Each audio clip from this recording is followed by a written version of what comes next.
quick and easy way to do research, this is often the way that case studies are perceived. However, case studies require focused and intense research work. In-depth data collection, descriptions, and interpretations over a relatively short period of time are expected to produce an interesting and valid story.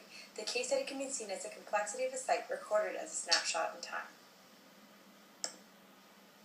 Case studies emerged in the 1900s in the Chicago School of Sociology. After World War I and the logical positivism dissolved, case studies evolved from first generation to second generation to become more explicit and follow the directions of eclecticism and pragmatism. If the case is purposely selected, generalization needs to be addressed.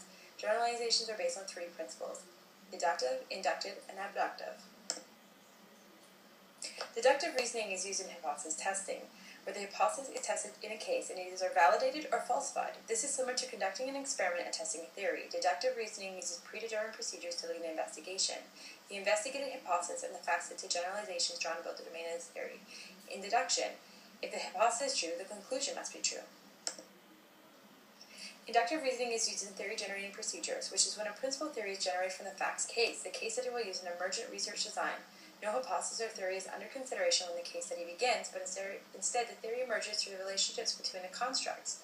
Inductive reasoning is useful for when answering the how and the why, but is unable to answer how many and how often. Abductive reasoning can be used in two procedures, which are naturalistic generalization, where an active problem situation is compared against a known case, and in synthesizing a case, where a case is synthesized from the facts in a case and a theory. Abductive case studies differ from deductive and inductive case studies, as abductive reasoning uses imaginative work such as hunches, guesses, and speculation that is essential to developing new ideas and discovering research. A researcher should consider utilizing a case when there is a desire to derive upon or in-depth understanding of a single or small number of cases set in their real-world contexts. This intrinsic closeness aims to produce a deep understanding and insightful appreciation of the cases, resulting in new learning about real-world behavior and its meaning. At least three situations create relevant opportunities for applying the case research method. First, and most importantly, choices among different research methods, including the case study method, can be determined by the kind of research questions that a study is trying to address.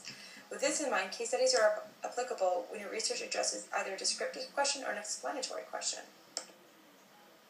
A question that is descriptive in nature asks, what is happening or what has happened? An explanatory question asks, why or how did something happen?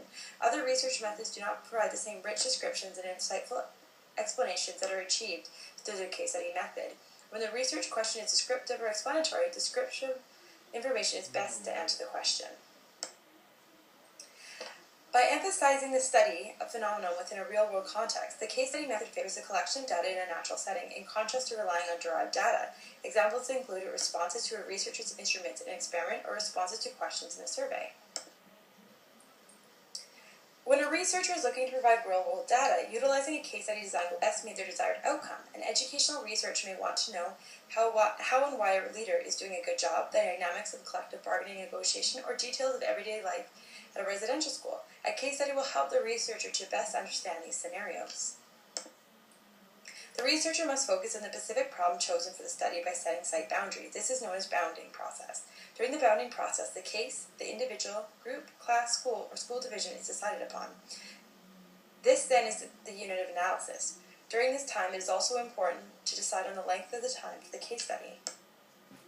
The development of research question assists in attaining a focus on the problem and program identified in the bounding process. For the general problem, 15 to 20 research questions are created. As a researcher extensively reviews the literature about the program, these questions are defined down to a few questions. Knowing that a case study is a dynamic method of research, the researcher remains willing to include new questions or data as long as the focus of the study remains intact. Once the questions have been decided upon, sources of the data are chosen. Triangulation, multiple methods from multiple sources, produce many perspectives and the most valid results. The researchers may develop a chart of methods, sources, and questions. Sources of data include documents, interviews, and observations. Before beginning the process of formally collecting data, it's important for the researcher to visit a site to establish the understanding and rapport with those involved. Issues such as study purpose, confidentiality, and dates for observation and interviews need to be discussed. Taking time daily to review and reflect is important. Then relationships among the data are looked at by developing a system of categories and codes as the researcher strives to synthesize information. The researcher must have a clear understanding of the audience for the report and should include the following elements: site description, emphasizing who or what is important, and identify biases reports for the researcher and the researcher's purpose in using care. Member checking is an important process for validity. This involves getting the participants a draft of the report to check for accuracy and assumptions. When disagreements arise, it is important to go back to the data and try to come to an agreement. Items that are unresolved should be noted in the report. Case studies provide a context that allows a deep exploration of subjects, giving rich detail to the researcher. Case studies also present contextual, practical examples to the field study.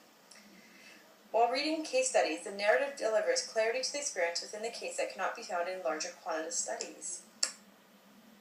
Over the years, case studies have gained significant methodological strength by employing mixed methods of research with analytical emphasis and the use of triangulation. Case studies have been useful at many stages of theory development, not just in the hypothesis formation, as in the past. This allows for the generalization of case study research. Case studies provide an example of a research topic that facilitates learning by its situation and context and constitutes the development of professional knowledge. Johannesson credits experts as those who have knowledge of thousands of cases. Case studies enable a verification of falsification of theory and thus powerful contributions to the scholarly community. Second-generation case studies have overcome many of the criticisms of the first generation. Debate continues about the subjectivity of the cases. Proponents of case studies argue that this is no more true than any other qualitative method, and Brothy asserts that this can be limited in many ways. Case studies are still restricted by their narrow spectrum of focus. Flutter and Hubbard note that despite being treated with skepticism and disdain by many methodologists, case studies have been prevalent in social sciences. Even though case studies explore only a single program or case, they've been proven to be influential in areas of political science, history, sociology, psychology, and education. Perhaps one reason for this maybe is that readers are able to recognize elements in the case study, creating judgments and comparisons from their own experiences.